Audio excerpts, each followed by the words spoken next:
हमारी मां रोज मर रही है, और सहज मौत से नहीं। बेटा खाना तब नहीं खाता है जब उसकी मां सहज मौत से मरे, नेचुरल मौत से मरे। लेकिन मेरी मां तड़पा तड़पा करके इस देश के अंदर मारी जाती है, कई कई दिनों तक भूखी रखी जाती है, उसकी टांगें तोड़ दी जाती है। जहां पर बैरियर मिलते हैं वहां फिर यह बताया जाता है कि ये किसी काम के पशु नहीं, जानवर नहीं है, इसलिए वहां भी ले दे करके छोड़ दिया जाता है। फिर कत्ल खाने में हो जाती है, वहां भी उसको कई दिनों तक भूखा रखा जाता है। फिर मशीनों के पास घसीट करके ले जा करके मशीनों से जकड़ करके उसको उल्टा टांगा जाता है, फिर खौलता हुआ पानी उस पर डाला जाता है, जीते जी उसका चमड़ा निकाला जाता है, और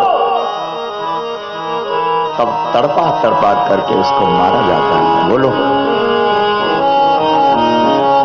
इसलिए तुम तो बोल रहे हो कि जन्माष्टमी, रामनवमी, शिवरात्रि ये सब मनाने का हमको अधिकार ही नहीं है।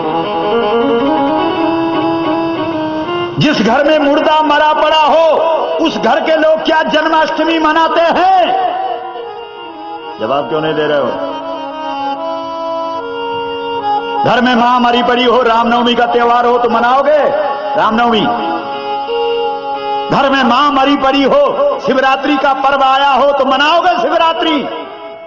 घर में मां मरी पड़ी हो, होली का त्योहार आ गया, मनाओगे होली?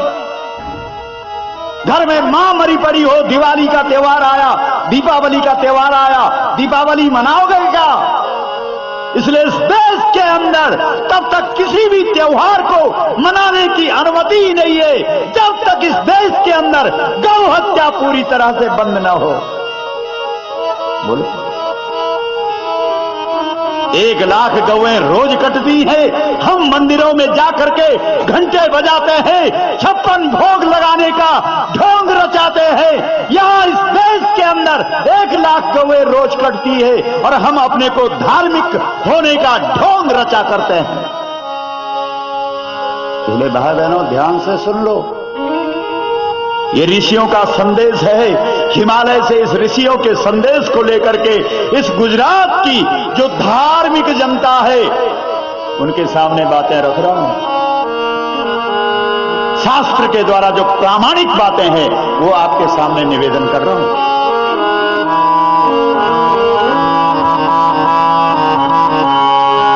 इसलिए सबसे पहले हम सबको क्या करना चाहिए बताइए, जल्दी बताओ।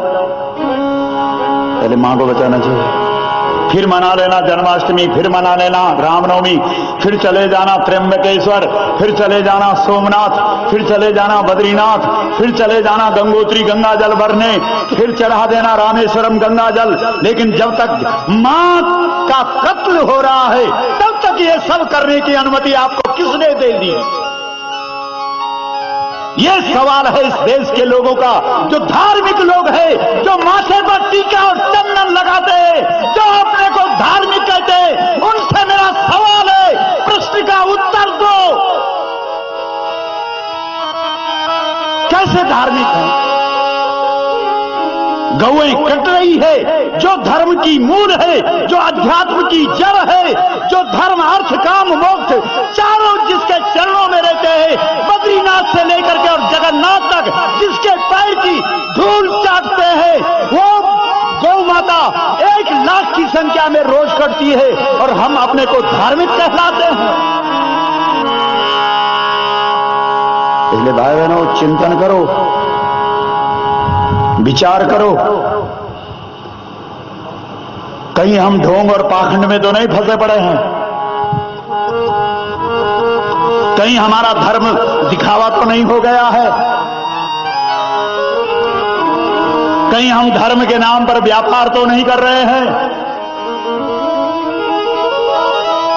कहीं हम धर्म के नाम पर आत्म पूजा तो नहीं करवा रहे हैं? कहीं हम माथे पर टीका चंदन और गले में माला वाला इसलिए तो नहीं पहन रहे हैं कि लोग मेरी प्रशंसा करें, लोग मेरी प्रतिष्ठा करें। इसलिए भाई बहनों, ये चिंतन का विषय। नामदेव, या तो मरी हुई गाय को जिंदा कर, या कल सुबह तेरे सारे शरीर पर लिख दिया जाएगा ढोंगी भगत। तेरी गर्दन काट दी जाएगी, तेरे शरीर पर हवा भर करके चौराहे पर टांग दिया जाएगा और बड़े बड़े अक्षरों में लिखा होगा ढोंगी भगत। और अगर तू सच्चा भक्त है कृष्ण का तो मरी हुई गाय को जिंदा कर, क्योंकि कृष्ण भक्त में इतनी क्षमता होनी चाहिए कि वो मरी हुई गाय को जिंदा कर सके।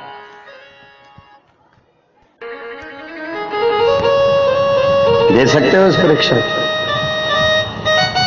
अरे आप इस मरी हुई गाय को जिंदा मत करो, आप इतना ही संकल्प कर दो कि जिस स्थान पे मैं रहता हूं उस स्थान के 1 किलोमीटर में किसी गाय को मरने नहीं दूंगा।